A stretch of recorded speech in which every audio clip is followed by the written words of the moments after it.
Hey everyone, what you're about to watch is the most valuable segments from my weekly Q&A, where new and experienced recruiters get together to ask questions and solve problems. If you want to join the next one, just click on the link in the description to join. It's completely free. You don't need to give me your email address, telephone number, or anything like that. And I'll personally be there to answer any of your questions. Oh, and I've also put together this recruitment starter pack for those in the beginning of their journey, which tells you exactly how to get your first client. You can grab that once you're in our community for free as well. All right, then let's get back into the video. So if I keep it short, the quickest way of building something, and I've actually replicated this now. We've started building another desk in the US, and exactly the same. What we'll do is pick the market. So I'm going to focus, for example, in GP practices.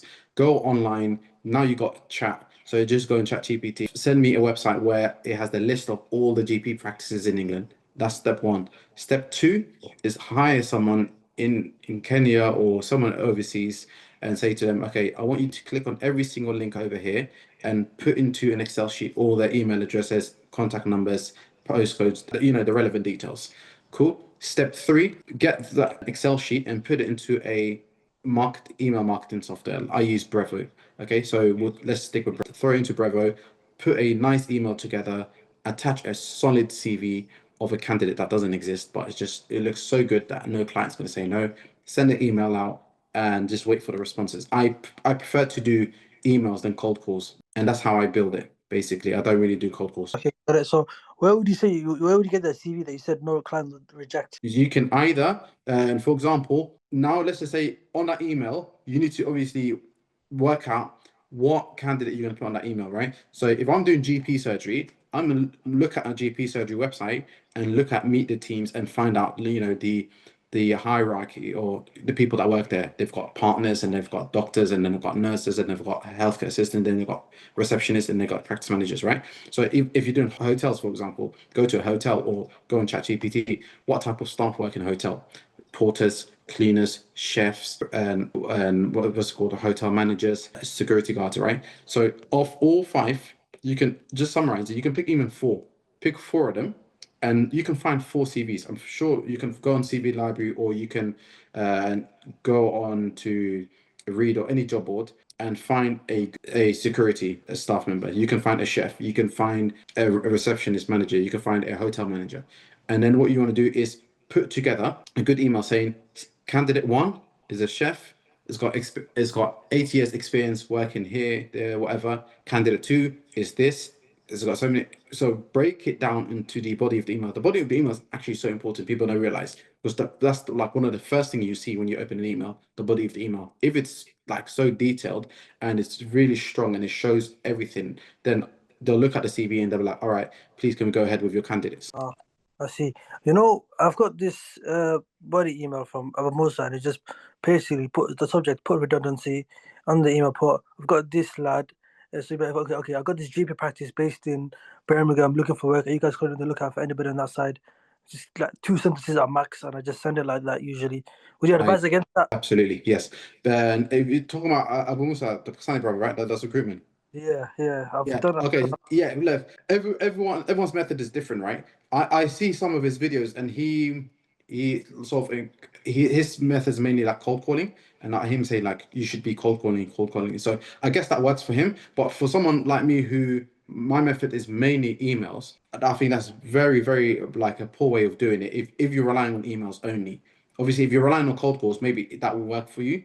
But if you're relying on emails, that email needs to have everything. So it can't be just 2 sentences like, hey, I've got someone available who's been made redundant. Are you interested? Or no, you want to, number one, offer value. And how do you offer value? 3 main things. Make sure you put the experience of where they've worked. Make sure you've got the availability because there's no point in having an email if I've got no clue when they're available. Are they available now? Are they available next week, next month, next year? And number 3 is their competencies, what they do and what they don't. And that's once you have those 3 things on the body of the email, you've got higher open rate, I would say, and higher chance of converting it. Okay, makes sense. I've got another question, but I'll probably put a question in the chat, so I'll wait for him. Okay, no problem. Someone's asked, I use Fiverr. Okay, we've read that one. What's the name of the website? I think. What's the website's name again? the alternative to Fiverr. People per hour. Let me put it PPH. If you put that into Google, PPH or people per hour, it should come up. I sent the link of the care home. You wanted to know about the social care. Yes, yes. Well, thank you. And I swear we send that link nearly every week, right? Yeah. That link looks familiar. And is it too late to change business name? Let's say you want to change another niche, but you have a name of a niche in your business name. I don't think it's too late to change your name unless you've obviously you've got a big clients and candidates, and yeah, then I don't think I'd advise against it. But if you haven't made any deals and you haven't got any clients or candidates, yeah, you can change your company name or business name. But of course, once you have the reputation, you don't want to do that. Anyone wants to unmute themselves or Yeah. question in the chat? Okay, I'll actually give other people a chance. I've been asking a lot of questions for it. Anyone else wants to ask a question before we unmute Yahya again? Okay, go for it. Yeah. So what my main take is from the advice: get a candidate first, spec it out, and then just send a mass email offering this candidate to all the local, obviously wherever he's in the organizations. Is that correct? Do I have that correct? Okay, so that's one way of doing it, by the way. That's not the only way. So in recruitment, you want to try out all different methods, different ways, and see what works for you and kind of stick to that way, right? But again, don't only stick to one way. But yes, this is one method of doing it, which is get a candidate CV. It's called a bait, which is make a candidate CV look really good, change it up, make it look good, add some experiences, even if if they're not that experienced, so it looks really enticing to anyone that opens to be like, wow, this is an ideal candidate. Cool. And what you want to do there also is put a good email together with what we mentioned: experience, competencies, availabilities, the do's and don'ts and stuff like that. Put it together, and if you're just sort of blasting out to everyone on your Excel sheet, which is, let's say you have 5 people on that Excel sheet and you've got all over the country, then, as I said to you earlier also, is remove any geographical locations, because there's no point of sending that email out and that CV and it says studied and worked in Newcastle, and then someone's going to open that email in Bristol and they'll be like, why is this guy sending us a candidate that lives in Newcastle? Does that make sense? So remove the location if it's just generic, and then yes, I would say that works. And actually works a lot of the time for us. So most of our business, 99% of our work, is from emails. We just send out every day, every Mondays and Wednesdays or Thursdays, we send out about 9,000, 10,000 emails. I think what to add to that, the one thing I'd say is you're probably going to send an email and then you don't get nothing and you're going to question it. Is this going to work for me? Is obviously, like you just said, Monday and Wednesdays, be consistent, send it on a regular basis, because sometimes people think, I've doubted myself. I've emailed like thousands of clients, not even one person replied. Maybe it's just the time of the week or when it is and stuff like that. Timing is very important in recruitment as well. So I think be consistent, and I think you touched upon this once as well, is sometimes there are people that read your email.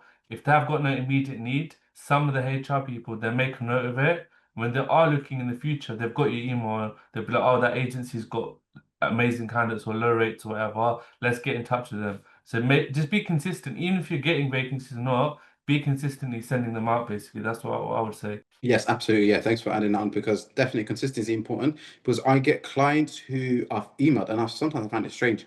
I feel like I'm actually saying, like, last year. Imagine I emailed them last year and they respond back a year later. Because the reason they respond back a year later, I think, is they probably go into their inbox and type in locum agency, for example, and ours just comes up because we just spam them like twice a week. So it's all about the right time. Your email whenever it lands at the right time. Yeah. You got a hand up from Osirese? Yeah, hello evening everyone. Yeah. So I started sending email like hard last night, like going through like home.co.uk and start getting their content. But I discovered that I was using Zoom, the free version, but I was blocked from I got to a stage that I was just blocked. So I don't really know why. So you went on Care Home. You got the email addresses. Yeah, then I started sending emails out. From which platform were you sending emails out? Zoom. Zoho. Yeah. Zoho, yes, okay. So I don't know if most of my emails, I think they are spam. I don't know. Yes. How much did you send out? Maybe about 100. It's quite a lot in a day. Thing about I've used Zoho, I don't like it. I moved away from it. But thing is, when you're sending emails, if you're initially sending loads out like 100, you can't do that off like a free account or something. you need to, well, you told me about this, Yusuf, is obviously the SMTP because that's more likely to be delivered. You know, if you basically go onto, I don't know, hot Gmail or something, or you just got a basic account that's free, if you try and email lots of candidates or clients every day, you're gonna get marked as spam. So I'd definitely not recommend It it. gets blocked as well. Yeah, exactly. And then what you have to do, imagine it's a work email, then you got to get the IT team to sort it out. Best thing to do the right approach initially, maybe invest in the SMTP, which you can explain, and then it's going to be a lot better long term. Yeah, SMTP it's quite technical to explain that one. Yeah, yeah. Yeah. So the Can way you put that in the around chat? SMTP. say that again? Is it just literally S for sugar, M for mother, T for tango, P for papa? Yeah, SMTP. I'll explain it. Really? So basically, imagine you want to email 1,000 clients, yeah? And you want to email 1,000 clients in one go. If you go into your Gmail or something, you're not going to be able to do that. If you go into like a free one of these free portals like Reservo and stuff like that. So what they do, the main thing is why is your email landing in junk or spam or whatever? It's because of your IP address, okay? So your IP address is what identifies you, not your email. When they see the email coming from this IP address, and then the servers think, you know what, this person's blasting out spam to loads of companies, then what it does, it detects it's spending spam and it'll block it. When you use a SMTP, it's like a portal, it's an interchange portal. Basically, if you use them, they use different IP addresses, basically. So if you're sending an email today, or if they've just got the techniques, that's basically the best way of saying it. They've got a technique of basically making sure more emails land. Saying that, even with them, it can happen where you go into junk, but it's just less Yes. chance, basically. But it still goes into junk sometimes, Yusuf, yeah? Yeah, it does, but it's less chance. Less So chance. basically, and what you're doing is sending emails out directly from your Gmail or your Hotmail or your Outlook. But here, it goes through a relay. So instead of going out from your email, it goes out from the third party's IP address that they provide you. They provide you IP address as well. And I change my IP address every now and then just so we can't get like marked as spam. And so a company I used was How often would you say you do it? They change the IP address. Not too often, maybe every 3 months.